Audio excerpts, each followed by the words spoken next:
Bueno, vamos a ver. La semana pasada estuvimos hablando del retorno de José, ¿no? Ese personaje. En el cristianismo yo no sé qué tanta importancia se le da a José, pero en el Islam, eh, o sea, José no es un personaje del Islam, de la fe musulmana. Sin embargo, el Corán le dedicó todo un capítulo de 111 versículos a José, y como a nadie más ha dedicado un capítulo, ¿no? Entonces, eso lo vuelve como enigmático, ¿no?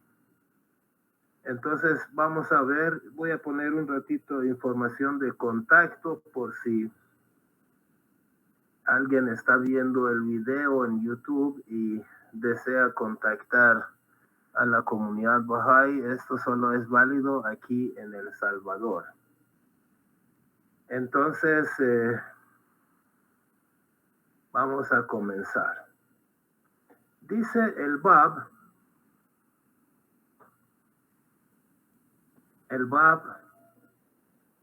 que José, siendo,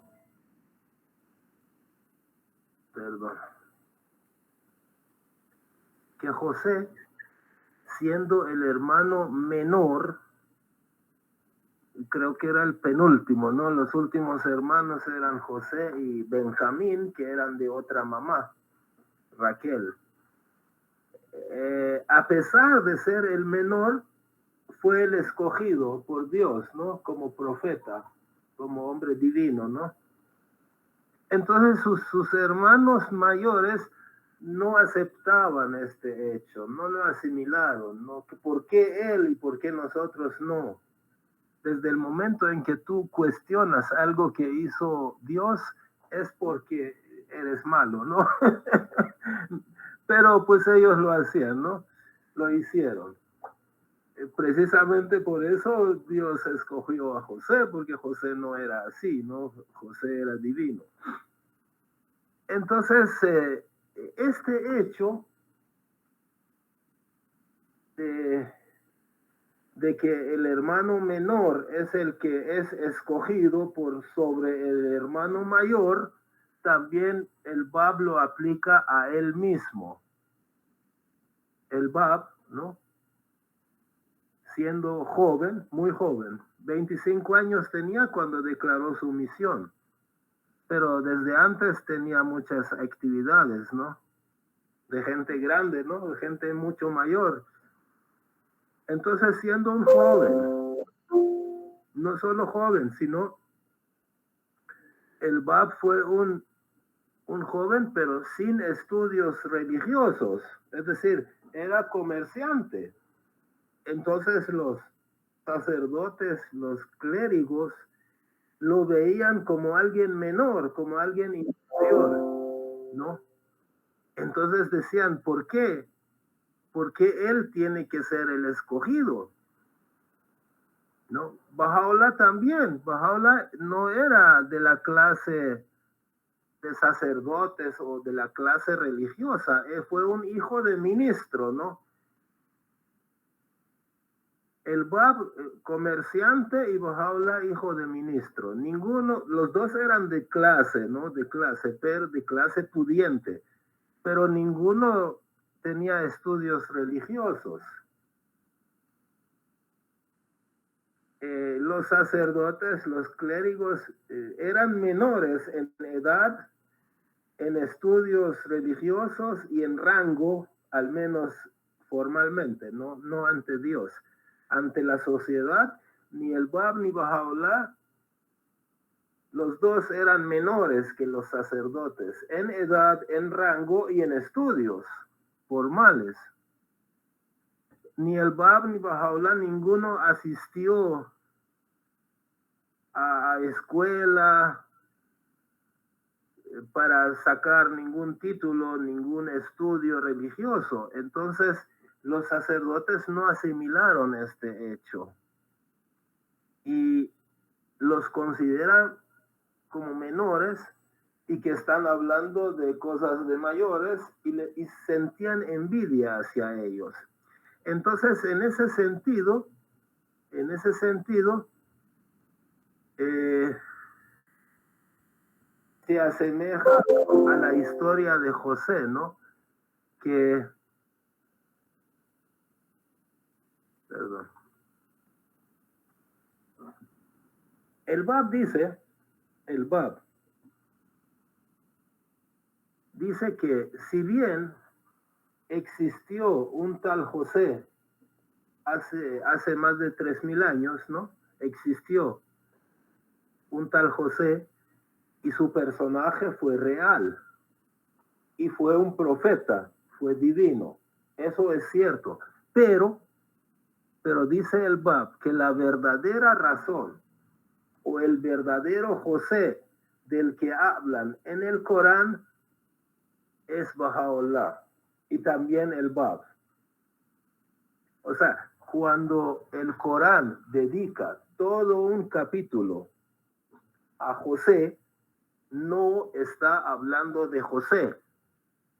La razón de contar esa historia y llamarla el más bello, el más hermoso de los relatos, no es José. En realidad está alegóricamente contando la historia del Bab y de Baha'u'lláh. Y dice el Corán que este es un enigma, o sea, es misterioso. Y los musulmanes esperaban, o sea, ¿por qué Muhammad no dedicó un capítulo entero del Corán a ningún otro personaje? Solo a José le dedica un capítulo de 111 versículos completito. Desde el primer versículo hasta el último habla de José. ¿Por qué? ¿Qué tiene de importante José para que hable de él? Si está hablando solo del José que ya falleció hace 3000 años, no tiene mucho sentido. Y dice Muhammad, dice que este capítulo del Corán encierra enigmas, misterios, y que es el más bello de los relatos. Entonces, ¿qué enigma? ¿Y por qué? Entonces los musulmanes esperaban, ¿no? Siguen esperando que cuando venga el prometido, que lo llaman Qaem, su prometido, así como los cristianos están esperando el regreso de Cristo como una promesa, así como los judíos están esperando al Mesías que ya vino 2 veces y no lo han reconocido, igualmente los musulmanes están esperando a un personaje que se llama Qaem. Ahora, ¿qué importa? Detalles esta noche, no vamos a hablar mucho de los detalles acerca de Qaem, pero solo asimilemos de que los musulmanes están esperando a un tal Qaem, ¿ok? Es su prometido. Entonces, ¿qué sucede? Que ese prometido era quien iba a explicar cuál es el sentido, cuál es la interpretación del capítulo que Muhammad dedica a José en el Corán, ¿no? Ok, ahora dejemos esto a un lado y vamos a ir un poquito a ver cuáles eran las características por las que se conoce a José, al personaje José. José era divino. Entre otras cosas, se conoce básicamente por 3 cosas. Esa es una clasificación mía, ¿verdad? No es que yo lo he sacado de alguna parte. José se conoce por su belleza y santidad.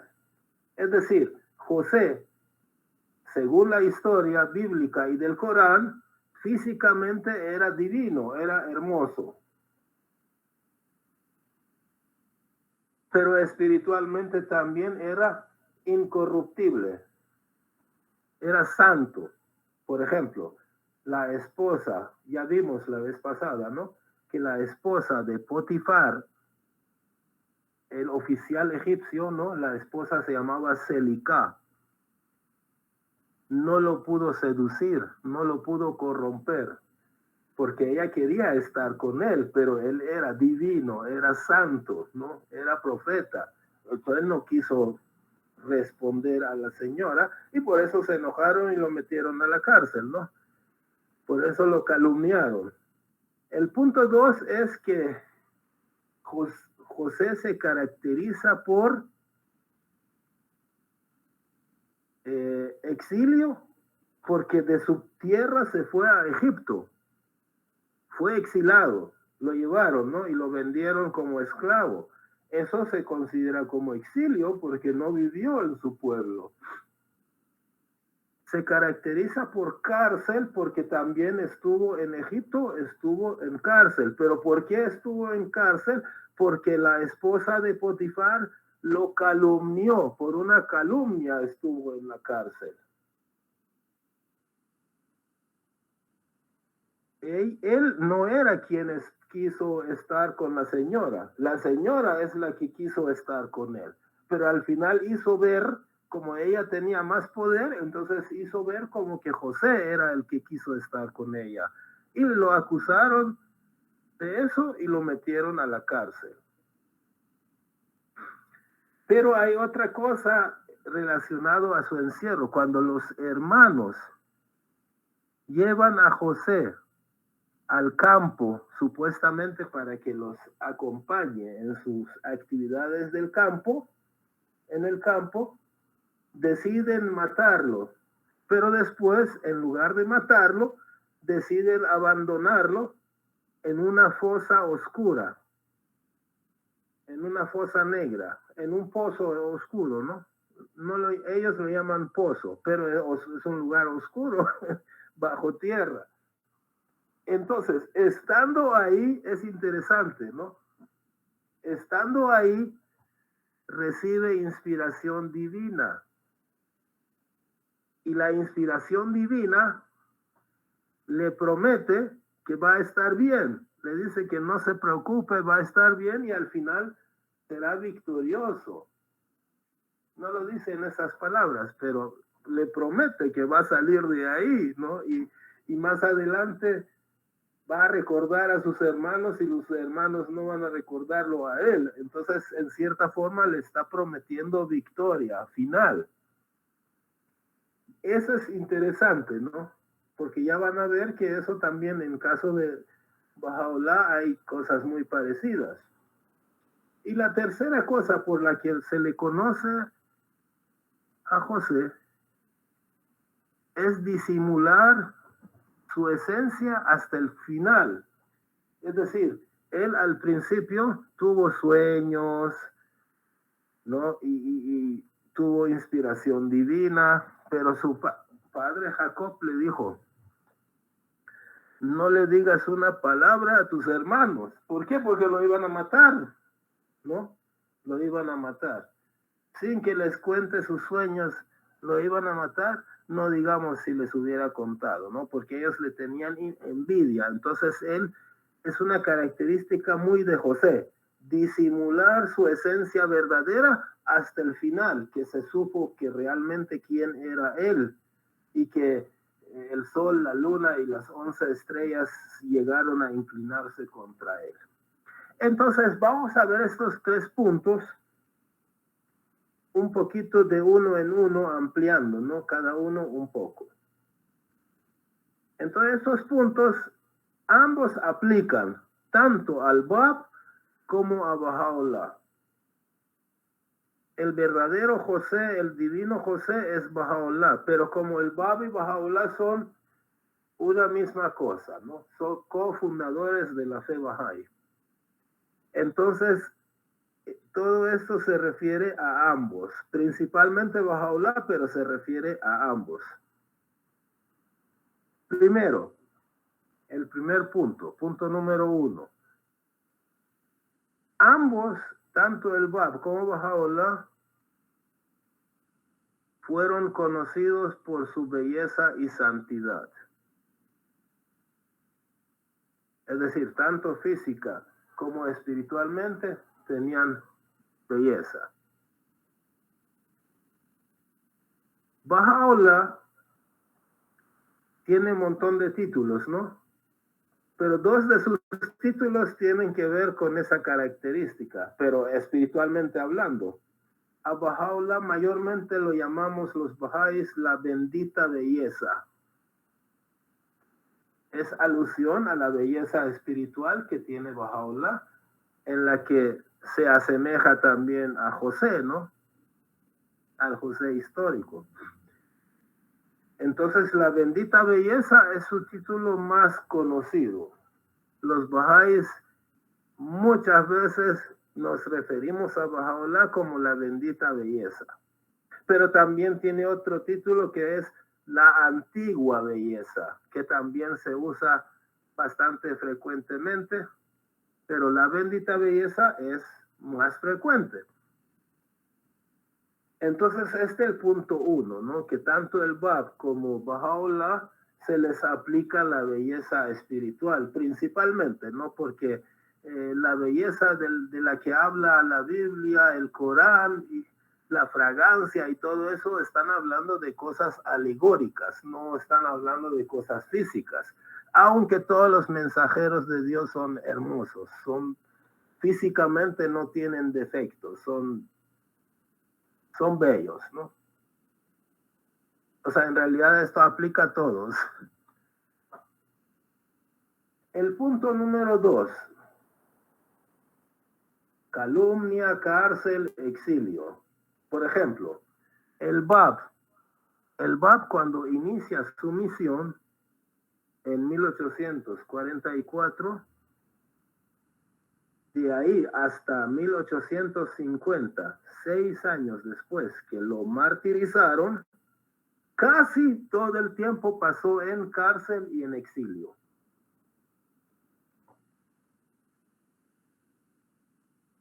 Más o menos recorrió 2,000 kilómetros desde su tierra natal hasta donde lo llevaron a martirizarlo, a ejecutarlo.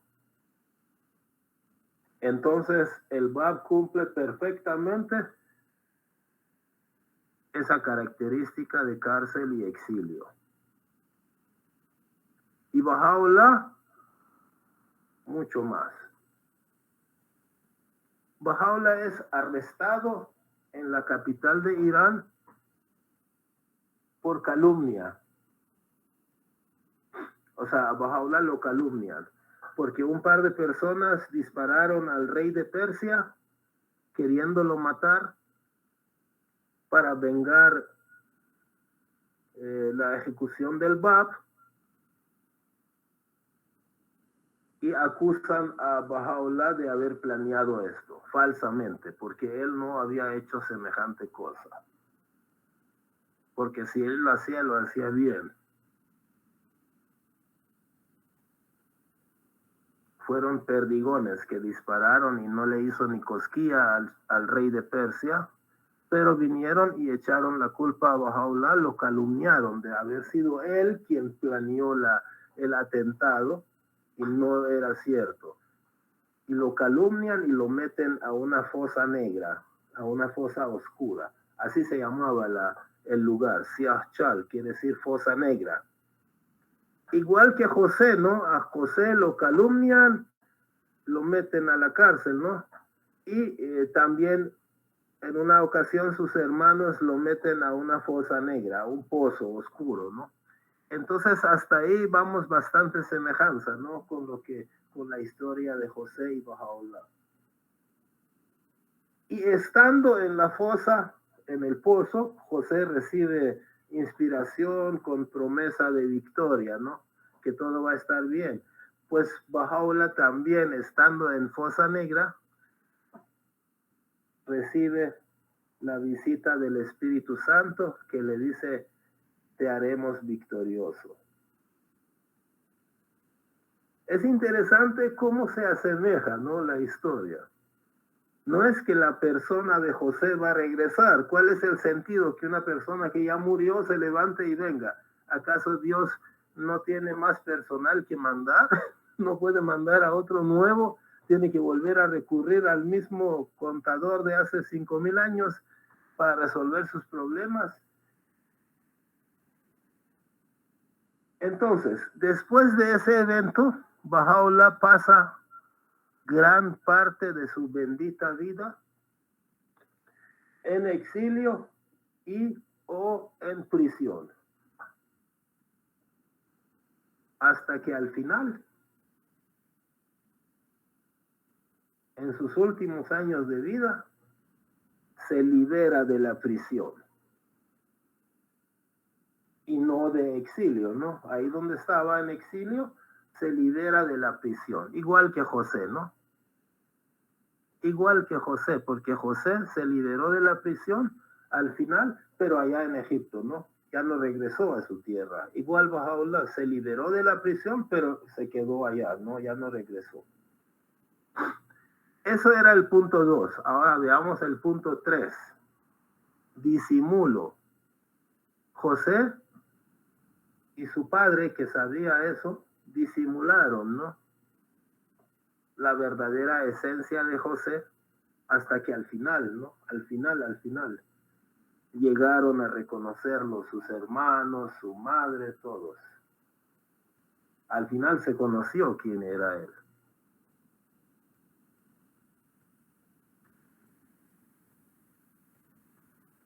El Bab igual. El Bab cuando declaró su misión era supuestamente, no supuestamente, pues para nosotros era el prometido Qaem de los chiitas, de los musulmanes chiitas. Pero muchos incluso de los creyentes de él llegaron a creer que el Bab más bien no era el propio prometido, sino que era un enlace, un vínculo entre la gente y el prometido. Como él se hizo llamar puerta, pero él se hizo llamar puerta, o sea, el Bab significa puerta. Él se hizo llamar puerta queriendo decir puerta de Dios, puerta para llegar a Dios, pero ellos entendieron como que él era una puerta para llegar al verdadero prometido, pero que él no era el prometido. Y durante los 3 primeros años de su misión, la gente creía que él era una puerta hacia el prometido, que no era el prometido mismo. Es decir, él se disimuló su verdadera misión durante esos 3 años. Entonces, a los 3 años, declaró enfáticamente quién era, que él mismo era el prometido y que él no era la puerta que se abre hacia el verdadero prometido, sino que él mismo era el prometido. Entonces el disimulo se cumple en el Bab perfectamente, ¿no? Por otro lado, ¿qué pasó con Baha'u'llah? Cuando el Bab declara su misión en 1844, Baha'u'llah vivía en otra ciudad, ¿no?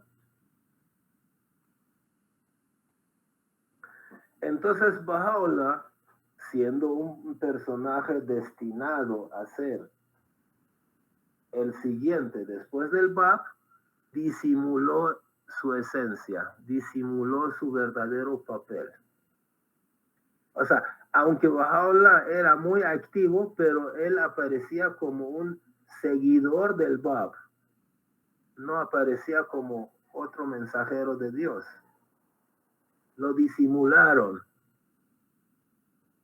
O sea, Baha'u'llah cumplía un papel muy activo y muy vital dentro de la fe,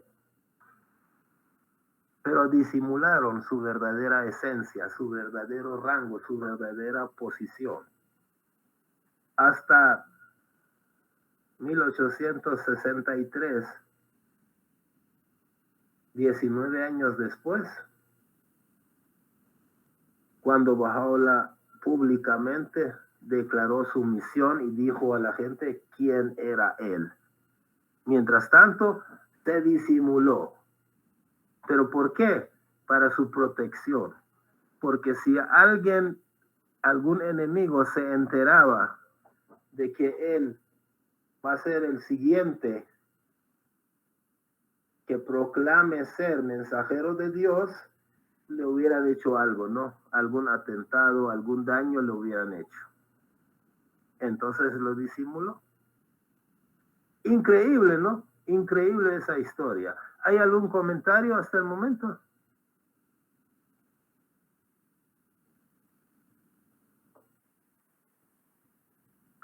Todo está perfecto. Bueno, todo se está entendiendo perfectamente bien, ¿no? Ese paralelismo, esa repetición después de miles de años, que mientras José le sucedió algo parecido, a Baha'u'lláh también. Entonces, sí, pues será por eso que José, como lo mencionas, el sura de José tiene una gran importancia, ¿no? Tanto así de que el Bab mismo hace una explicación, un tratado al respecto de ese sura, ¿no? En un estilo y con con un entendimiento hasta ahora nunca antes escuchado o presentado por otro ser humano, ¿no? Por otra persona, ¿no? El Bab, en cambio, usando la misma historia, lo dice en un tono, en un lenguaje, en un sentido totalmente nuevo, que sorprende pues a Mullah Hussain que lo lee, ¿no? Es fantástica la historia, bien, gracias, muy buen tema. Ok, un placer, Humberto. Me alegra mucho que les agrade, ¿no?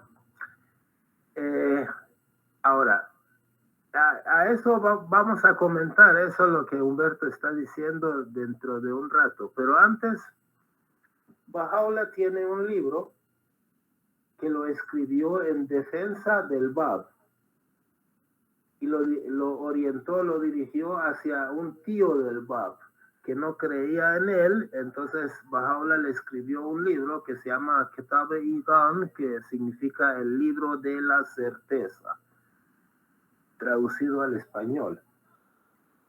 Entonces, dentro de ese libro da muchos argumentos para demostrar que el Bab es un verdadero enviado de Dios y que los musulmanes deberían creer en la fe que trae el Bab, ¿no?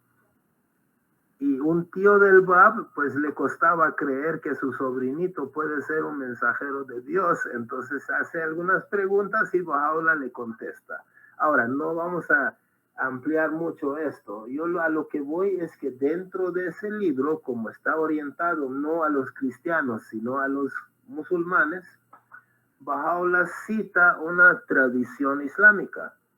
¿Qué es una tradición islámica? Los musulmanes tienen dos fuentes, al menos que yo sepa, ¿no? Dos tipos de fuentes para referencia de lo que dijo Mahoma y lo dijeron los personajes de la fe. Una fuente, la fuente principal es el Corán. El Corán, sí, ahí no hay dudas de que es tal como Muhammad lo dictó y que lo escribieron, ¿no? Pero hay otra fuente que son las tradiciones. ¿Qué son las tradiciones? Son palabras que no están en el Corán, pero que atribuyen a Muhammad y a las demás figuras de la fe musulmana. Entonces hay un libro que ha recogido miles de esas tradiciones que se llama Biharul Anwar. Es un libro, no importa el nombre, ¿no? Entonces viene Baha'u'lláh y cita una promesa que aparece en ese libro. En esa promesa, más o menos, dice algo así. Ustedes están viendo en la pantalla un resumen de lo que esa profecía dice acerca del prometido, Qaem. Dice la tradición, que es una profecía, dice lo siguiente, más o menos. En el prometido Qaem van a encontrar 4 signos de 4 mensajeros de Dios. Uno de Moisés, uno de Jesús, uno de José y uno de Muhammad. Repito, la profecía dice, en el prometido Qaem, que iba a ser el Bab, ¿no? Van a encontrar 4 signos de 4 mensajeros de Dios. Uno de Moisés, de Jesús, de José y de Muhammad. Después describe, dice, de Moisés, el prometido va a tener el temor y la expectación. O sea, el parecido que va a tener con el Moisés es el temor y la expectación. El parecido que va a tener con Jesús es acerca de lo que de él dijeron. Estos dos ahorita no lo vamos a ampliar. Vamos al 3 y al 4. El tercero dice, de José, encarcelamiento y disimulación. Así literalmente dice la profecía, ¿no? Y los musulmanes tienen esa profecía. Lo tienen en un libro, ¿no? Que si alguno pudiera leer en árabe, lo puede ir a buscar. Entonces, de José, encarcelamiento y disimulación. Y de Muhammad, la revelación de un libro semejante al Corán. Interesante, ¿no? O sea que los musulmanes están esperando a alguien que tenga esas 4 características. Específicamente de José, el encarcelamiento y la disimulación, y de Muhammad, la revelación de un libro parecido al Corán. Y vaya que el Bab reveló un libro parecido al Corán. Cuando el Bab inicia su misión profética, el primer creyente, ¿no?, que estuvo frente al Bab y que el Bab estaba tratando de hacerle entender que él era el prometido, entonces ese primer creyente, que se llamaba Mullah Hussein, lo bombardea con una serie de preguntas, ¿no? Y entre las peticiones que hace es pedir al Bab un comentario sobre el capítulo de José. ¿Por qué? Porque se suponía que el prometido tenía que explicar el capítulo enigmático, capítulo de José, porque los musulmanes estaban perplejos, que por qué Muhammad enfatizó tanto la historia de José y que le dedicó un capítulo entero a eso. ¿Por qué? Entonces al Bab le pide esa interpretación. Entonces viene el Bab y esa noche revela el primer capítulo de ese libro. Y durante 40 días sigue revelando y escribiendo, completa todo ese libro en 40 días. Y ese libro, lástima pues que aquí ninguno puede leer y hablar en árabe, ¿no? Yo tampoco. Pero los que conocen, los que saben árabe y han leído el Corán y leen ese libro del Bab, es al mismísimo estilo del Corán. Y está en prosa rimada, ¿no? Es al estilo del Corán. Es como que estás leyendo el Corán. Si alguien lo lee sin prejuicios, ¿no? Si un enemigo de la fe lee, hasta se puede burlar, ¿no? Puede decir cualquier disparate. Pero si alguien sin prejuicio lee ese libro y lee el Corán y sabe árabe, pues se da cuenta de que son el mismo estilo. Entonces ahí el Bab cumple una profecía, ¿no? Que era revelar un libro semejante al Corán. Y la otra profecía que habíamos que era tenía que ser parecido a José en cuanto a encarcelamiento y disimulación. Sí, el Bab cumplió eso porque durante 3 años disimuló su verdadera misión y la gente creía que él era una puerta hacia el propio prometido, mientras él era el propio prometido, ¿no? Pero la gente durante 3 años creyó así, se disimuló. Y encarcelamiento porque el Bab casi toda su misión pasó en cárcel, no estuvo libre. Entonces ahí viene otra conexión con José, ¿no? Otra conexión con José. Entonces, el Bab declara su misión en 1844 y Baha'u'lláh declara su misión 19 años más tarde en 1863. Durante todo ese tiempo Baha'u'lláh disimuló su verdadera función, su verdadera estación. Y el evento de la Fosa Negra, cuando calumniaron a Baha'u'lláh y lo meten a la Fosa Negra, a la prisión oscura, subterránea, eso fue en agosto, septiembre, de agosto a diciembre. Sí.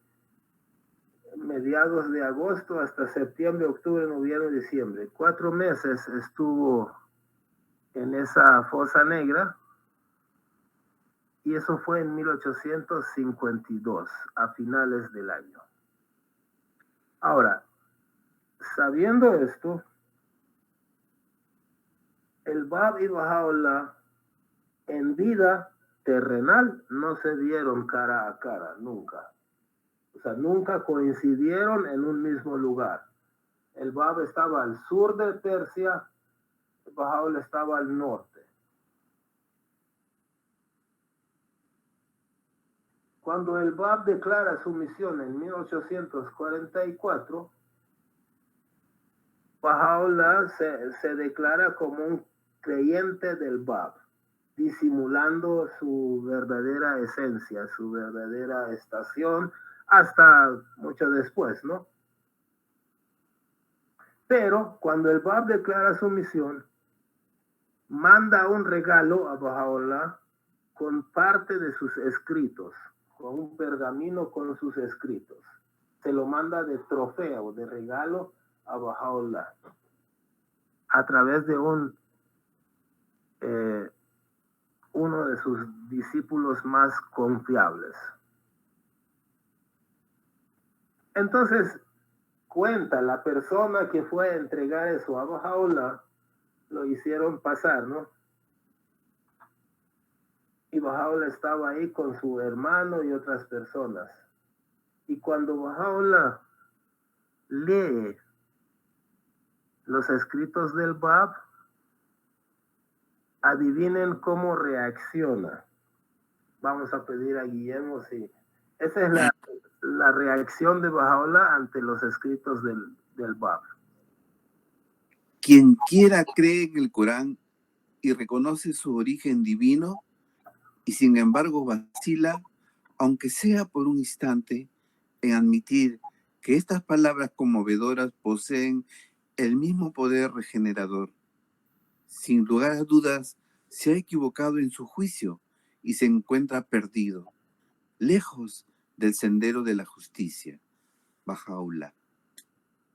Entonces, eso es lo que cuentan que había dicho Baha'u'lláh cuando lee los escritos que el Bab de trofeo, de regalo, se lo estaba mandando. O sea, pero Baha'u'lláh eso lo dice a propósito, ¿no? Para que oigan los que estaban presentes.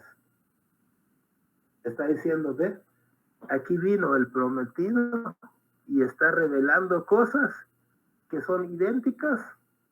O sea, quien conoce el Corán reconocerá que este lo escribió el mismo Dios que reveló el Corán hace 1000 y pico de años.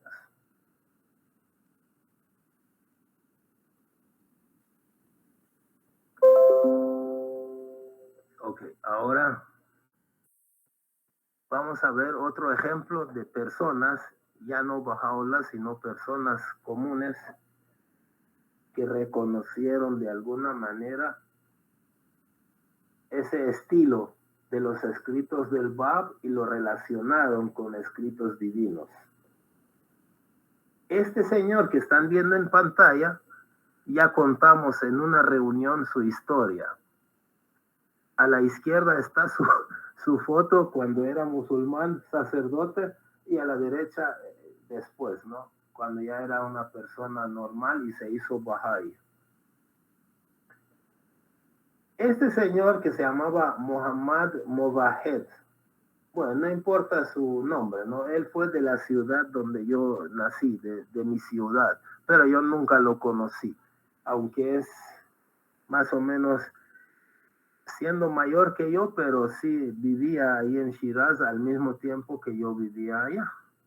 Entonces, pero lastimosamente yo nunca lo conocí. Este señor era un sacerdote musulmán, pero era sincero, no era de esos que a toda costa tienen que demostrar que los Bahá'í son malos y los musulmanes son los verdaderos, ¿no? O sea, él era un buscador de la verdad. Y desde antes de conocer siquiera la fe Bahá'í, él cuestionaba muchos conceptos de la fe musulmana, ¿no? Que obviamente no cuestionaba las figuras santas, sino que cuestionaba las tradiciones que habían creado los mismos musulmanes, ¿no? Las cuestionaba, no las entendía bien. Entonces, un día, él estuvo donde un amigo, donde un compañero de estudio, y encuentra ahí un libro. ¿Y ese libro qué era? Era un libro de refutación, así se llamaban.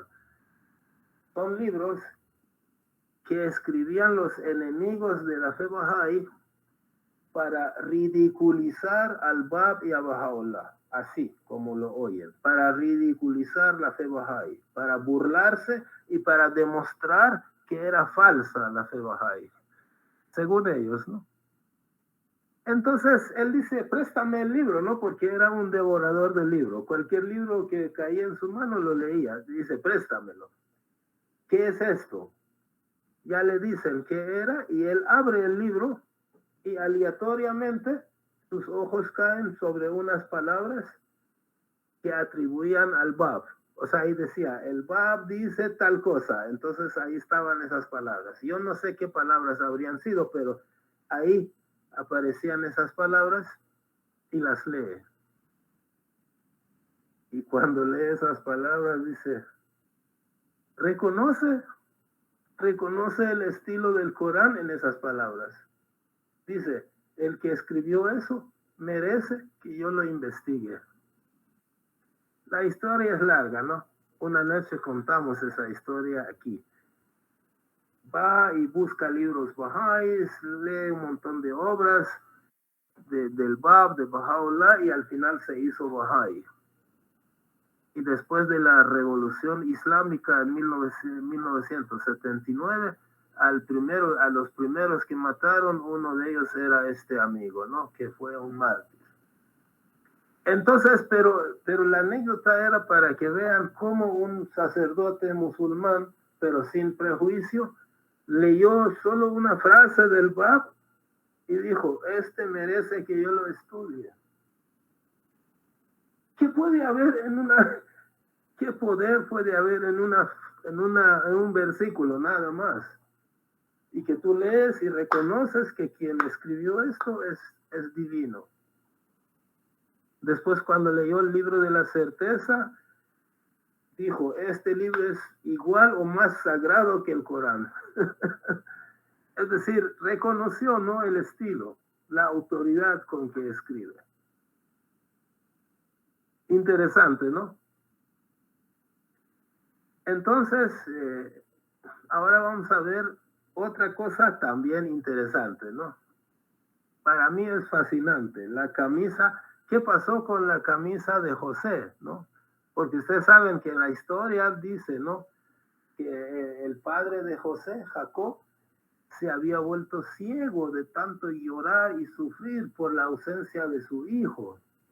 Entonces, cuando los hermanos van a Egipto, ya la penúltima vez que viajan a Egipto, creo que era la tercera vez, ¿no? Que van ahí y que José ya se identifica y se abrazan y los perdona y todo. Entonces manda su camisa con sus hermanos para que lo lleven donde el papá, Jacob. Y Jacob pone la camisa sobre su cara y recupera la vista. Yo lo interpreto como que la vestidura de profeta quita la ceguera a la gente. Es decir, por ejemplo, cuando vino Jesús, quien realmente le hizo caso a Jesús y leyó lo que él decía o escuchó lo que él decía, se le quitó la ceguera que tenía la gente, ¿no? Igual, el Bab y Baha'u'llah dicen cosas y si tú realmente lees y confías en lo que ellos están diciendo, se te va a abrir, ¿no? Se te va a quitar la ceguera y vas a creer en lo que verdaderamente es, no en la vana imaginación que te hacen creer en muchas religiones, ¿no? Entonces dicen que hay una historia en la fe musulmana que dicen que uno de los imanes, que son los sucesores de Muhammad, el sexto de ellos se llama Jafar. Así como en la película Aladino había un Jafar, no sé si alguien vio Jafar, de ahí viene el nombre, ¿no? Jafar entonces era el sexto sucesor de Muhammad. O sea, de los 12 imanes, este era el sexto. Entonces, ahí había costumbre que los musulmanes les preguntaban cosas y ellos contestaban, ¿no? Y esos están en las tradiciones. O sea, no está en el Corán lo que voy a contar ahorita, pero está en los libros de tradiciones. Y realmente esto existe, ¿no? Entonces, uno de los musulmanes le pregunta al imam Jafar, ¿qué hay de José y de la camisa de José? ¿Dónde está?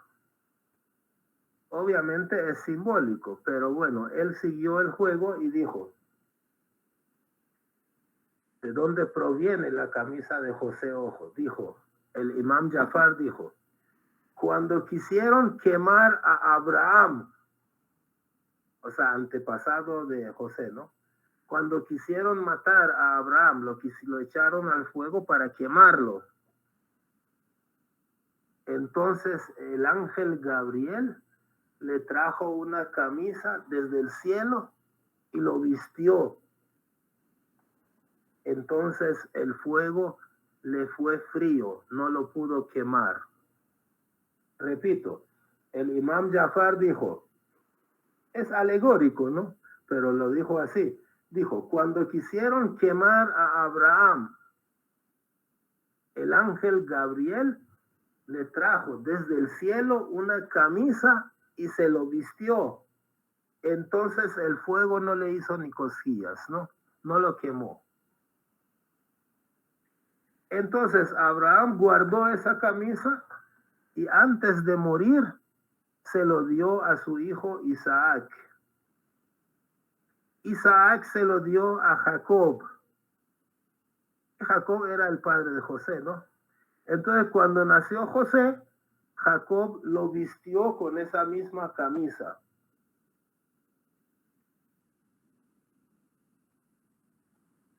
Y esa camisa es la que le quitó la ceguera a Jacob. Interesante, ¿no? Esa tradición musulmana. Después dice, esa camisa ahorita está guardada. El imam Hussein, que fue el tercer imam y fue mártir, ¿no? La semana pasada contamos parte de su historia. dice que el Imam Hussein, el mártir más trágico de los chiitas,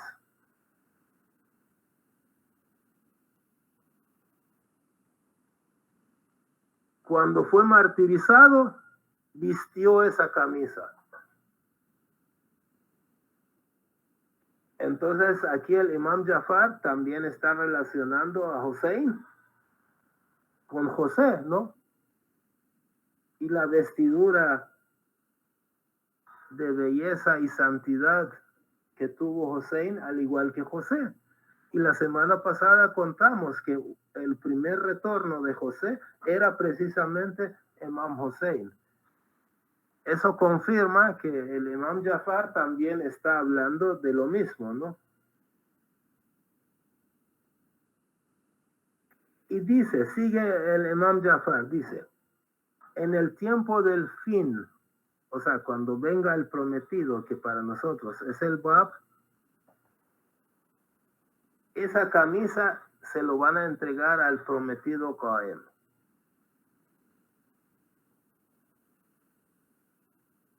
Aquí también está diciendo que el prometido Qaem también va a tener la vestidura de José, ¿no? O sea, el Bab y Baha'u'lláh, según nosotros, tuvieron esa vestidura a nivel simbólico, ¿no? O sea, el Bab y Baha'u'lláh se van a vestir con la camisa de José. Y que el Oriente y Occidente los van a ver y van a sentir su fragancia. Eso lo dijo el Imam Jafar. Que en los tiempos del fin, el prometido va a vestir esa camisa de José y Oriente y Occidente van a sentir su fragancia. ¿Alguno de los que están presentes ya sintió esa fragancia? Obviamente sí, ¿no? Ya vamos a ver la fragancia, fragante aroma de su vestidura, ¿no? Del que habla Baha'u'lláh, habla de eso, ¿no? El tema fragante aroma de mi vestidura es un término que utiliza Baha'u'lláh para referirse a su misión. Vamos a pedir a Guillermo que nos haga el favor de leer estas palabras que son de Baha'u'lláh. Di, de mis leyes se desprende el fragante aroma de mi vestidura, y con su ayuda serán plantados sobre las cumbres más altas los estandartes de la victoria. Observa mis mandamientos por amor a mi belleza. Feliz el amante que ha percibido la divina fragancia de su bien amado en estas palabras, impregnadas del perfume de una gracia que ninguna lengua puede describir. Baha'u'lláh, Actas, página 4. Es párrafo 4. Interesante, ¿no? ¿De qué está hablando Baha'u'lláh aquí? Del fragante aroma de su vestidura. Si ustedes van a los comentarios de ese libro donde aparece esa cita, te explican que ahí está haciendo exactamente alusión a la camisa de José. Porque la fragancia de la camisa de José quitó la ceguera a Jacob. Quiere decir que la vestidura de profeta, de mensajero, de manifestación de Dios, de representante de Dios, que trae cada uno de ellos, si tú crees y lees lo que ellos dicen, se te va a quitar tu ceguera, se te va a abrir los ojos.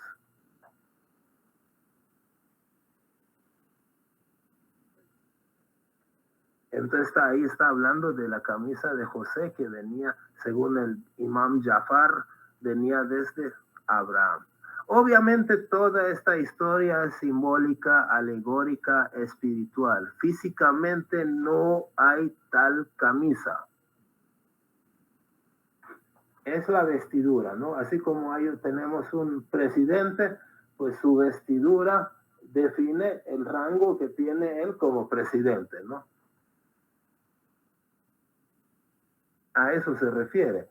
No es que José tenía una camisa y 3000 años después se lo vino a poner Bahá'u'lláh, ¿no? Es fascinante esta historia, esta conexión entre José y Bahá'u'lláh, ¿no? Es fascinante. ¿Alguien tiene un comentario?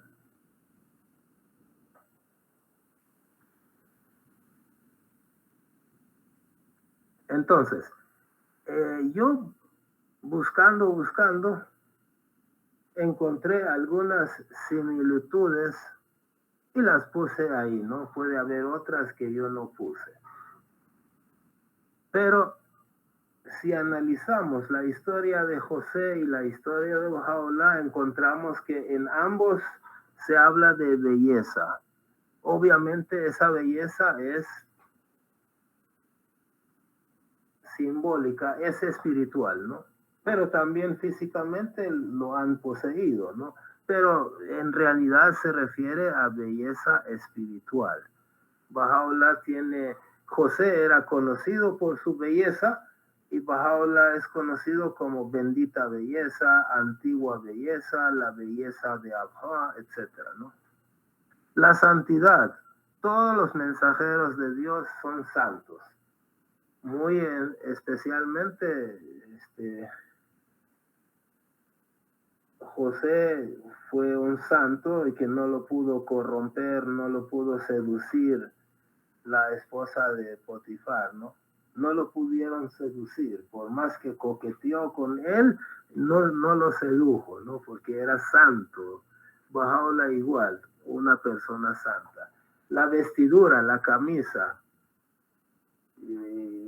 José fue escogido entre todos sus hermanos, era el menor, pero aún así él fue escogido con la vestidura de profeta. Entonces Bahá'u'lláh también, siendo un hijo de ministro, alguien que tal vez no tenía, su familia no tenía nada que ver con estudios religiosos, pero él fue escogido, se le puso la vestidura de mensajero de Dios.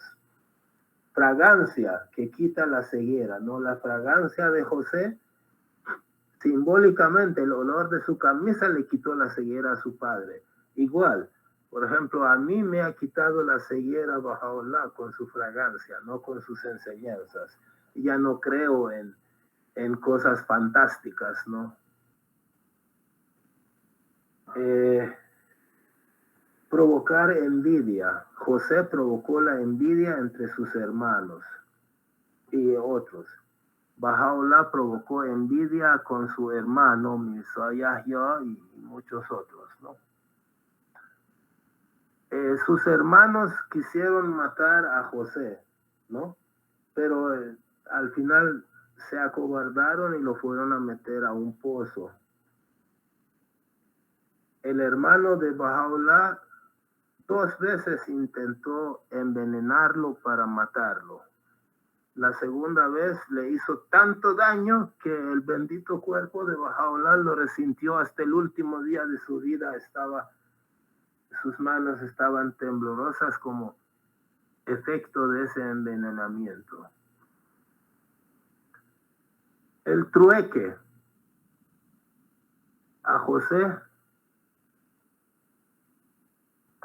lo encontraron unos egipcios y lo trocaron, o sea, lo mal vendieron al egipcio Potifar por unas monedas, ¿no? Bahá'u'lláh también se queja de que a él, ya vamos a ver una cita donde dice eso, que me han trocado por un precio miserable, ¿no? Es decir, lo cambiaron por cuestiones mundanas, ¿no?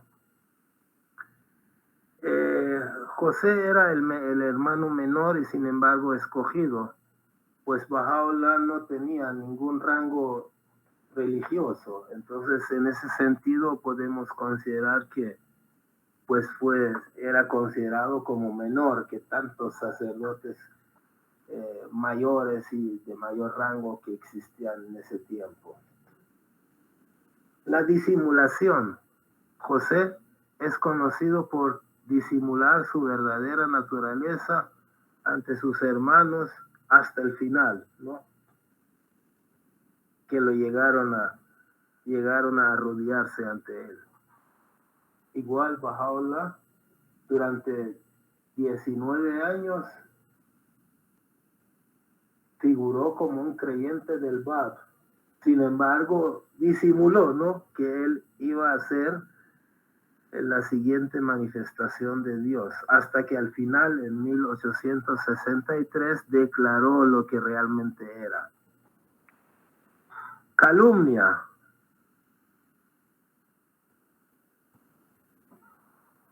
A José lo calumnian, ¿no?, de haber querido seducir a la esposa de Potifar, cuando era al revés, ¿no?, cuando era mentira. Y al final, pues, se supo que no era él era inocente y lo liberan, ¿no? Igual, a Baha'u'lláh lo calumnian por el atentado que hubo contra la vida del rey. Pero al final se dan cuenta de que no era él. Pero como de todas maneras no lo querían, en lugar de castigarlo, matándolo, lo mandan fuera del país al exilio, ¿no? Entonces, prisión y exilio son otras dos características, ¿no?, de José, que Baha'u'lláh los cumplió perfectamente, ¿no? Baha'u'lláh, desde 1852 o enero de 1853, desde ahí no paró de estar entre prisión y exilio, ¿no? La censura. La semana pasada vimos unas citas acerca de la censura, de que a José censuraron a la mujer de Potifar por haberse enamorado de José, ¿no? Pues a nosotros los bahá'ís, que somos enamorados de Baha'u'lláh, en Irán nos censuran, ¿no? Y José, al final llegó el momento en que ya se liberó, ya supieron quién era, etcétera, ¿no? Entonces el tiempo de Baha'u'lláh también llegará cuando sepan que él realmente es el salvador de la humanidad, es la salvación del mundo, y llegará ese momento, ¿no?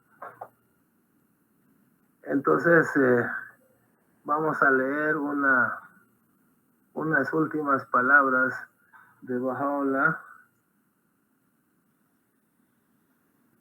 Pedir el favor a Guillermo.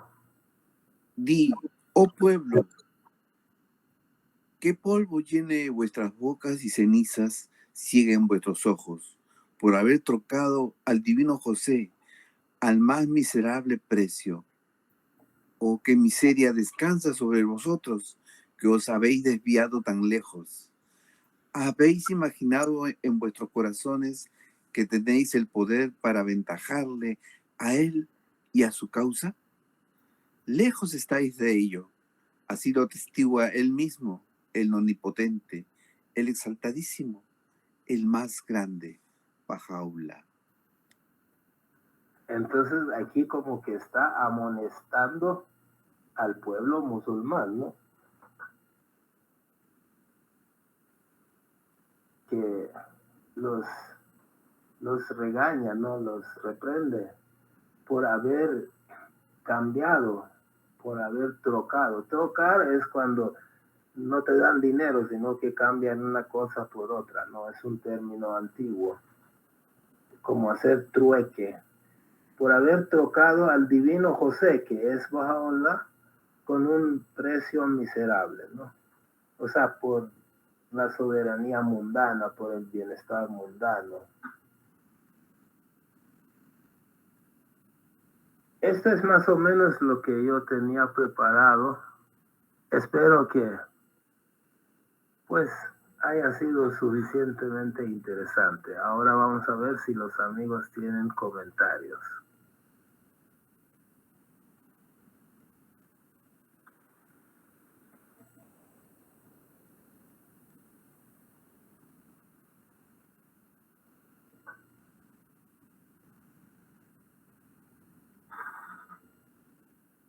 Interesante, ¿no? Obviamente, muchas de estas características aplican no solo a José y Bahá'u'lláh y el Bab, sino aplican a todos los mensajeros de Dios, pero hay particularidades como el disimulo, como el exilio, la cárcel, como la calumnia, que son bien particulares que le sucedieron en la historia de José, aparecen y que sí sucedieron al Bab y a Bahá'u'lláh también. Y eso los convierte en semejante a la historia de José, ¿no? Y por lo tanto, un retorno simbólico. Obviamente, la estación de Bahá'u'lláh es al nivel de la estación de Jesús, de Moisés, pero José fue un profeta menor, es decir, en rango no se puede decir que realmente Bahá'u'lláh es el retorno de José en toda su potestad y todo su rango, no, sino que es la semejanza que hay entre ellos por belleza, santidad, disimulo, cárcel, exilio, todo eso, ¿no?